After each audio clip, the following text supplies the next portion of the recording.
안녕하세요. 이번에 네 번째 시간 스마트 콜 콜렉트 콜 서비스 안에 있는 다양한 부분의 카테고리별로 제가 정리를 해서 세부적으로 안내를 드리고 있는데요. 네이버 스마트 플레이스 등록 안에 스마트 콜을 반드시 해야 하는 이유에 대해서 요약을 해서 설명을 드리고 있습니다. 상세적으로 설명을 드리고 있기 때문에 여러분들이 1강부터 시작해서 지금 하는 4강까지 차근차근 따라오시면 어떤 내용으로 구성이 되어 있는지, 그리고 나는 어떻게 등록을 해야 되고 어떤 서비스를 써야 되는지 잘 아실 수 있도록 제가 설명드리도록 하겠습니다. 자, 지난 시간에 이어서 스마트 콜 관리랑 통화 보고서에서 유효 키워드 관리를 이렇게 쭉 보실 수 있는 방법, 그리고 통화 이력 부분까지 설명을 드렸었는데요. 이 통화 이력에서 ARS 응대라는 부분들을 이렇게 보실 수 있을 거예요.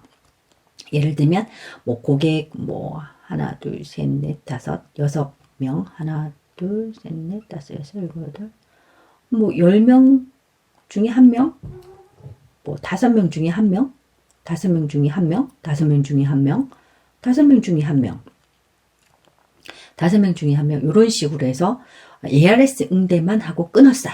이유가 뭘까요? 자, 넘어갑니다. 여기 보시면 스마트 ARS라는 부분이 있어요. 요거는 뭐냐면 고객이 전화를 했을 때 우리 매장에 자주 묻는 질문에 대한 답변을 설정을 미리 해두는 거예요.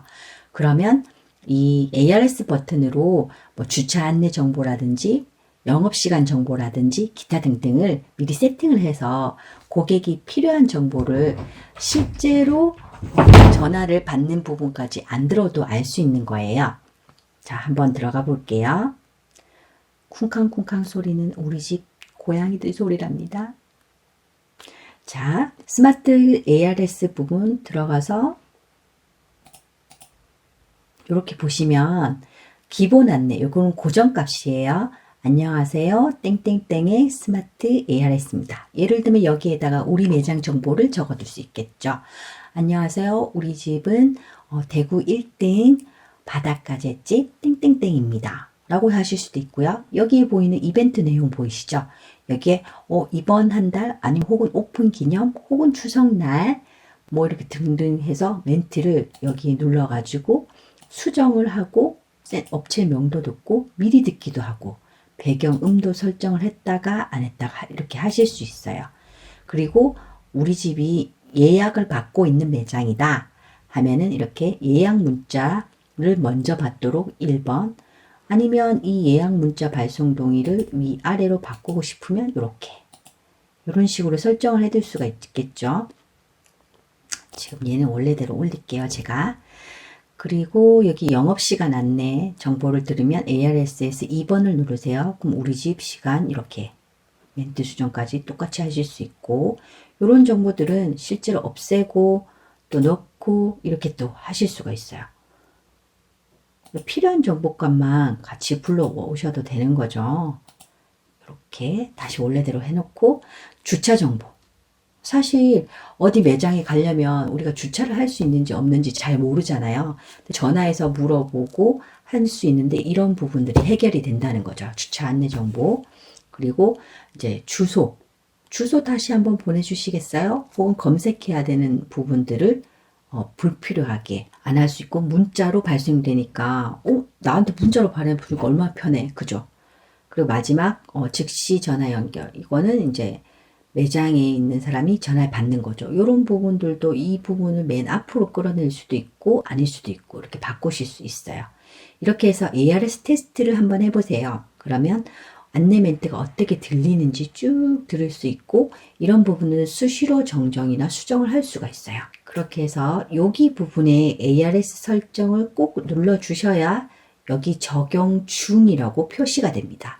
이렇게 설정을 해둬도 여기에 적용 중이라고 표시가 안 되면 우리 집은 ARS가 안 되고 있는 거예요. 이런 ARS들의 활용 노하우 같은 것들이 이렇게 쭉 나오는데, 우리 집 매장의 전화 클릭 수는 이만큼, 전화 발신도 이만큼 했어요. 그리고 통화 성공 연결, 통화 실패가 155건. 이거 왜 그러지? 이렇게 보면 못 받은 횟수.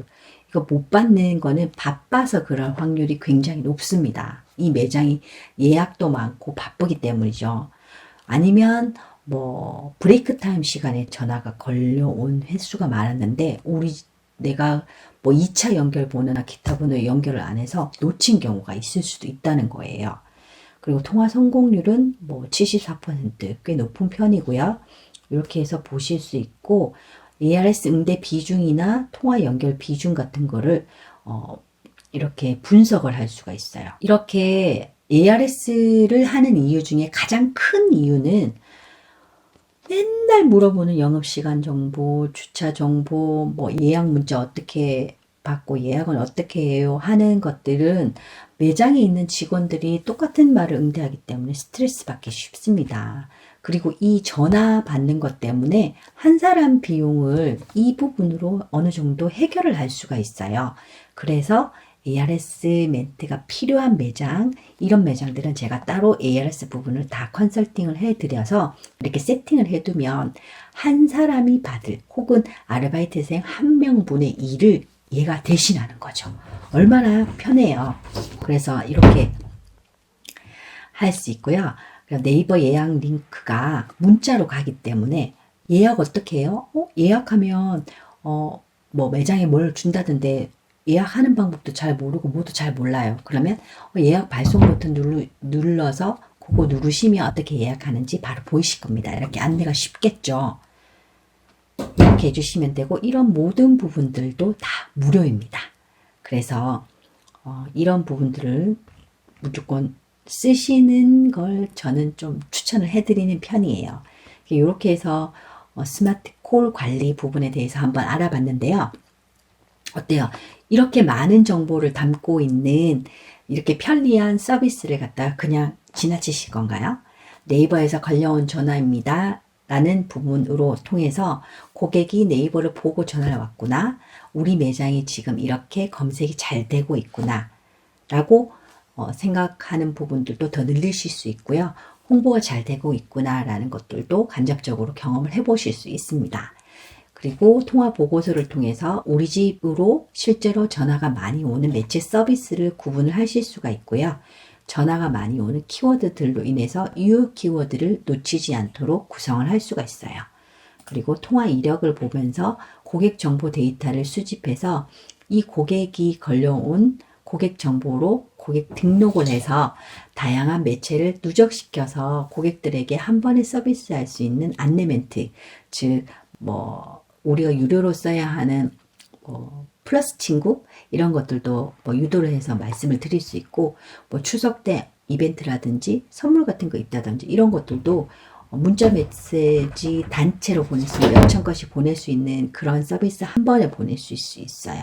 그래서 한 달 한 번 정도 이런 것들을 체크해 두시면 좋겠죠. 그리고 통화 연결음 같은 경우에는 연결음은 실제로 그냥 배경음 같은 거니까 하셔도 되고 안 하셔도 되고 이 부분도 테스트 한번 해보시고 하시면 될 것 같고요.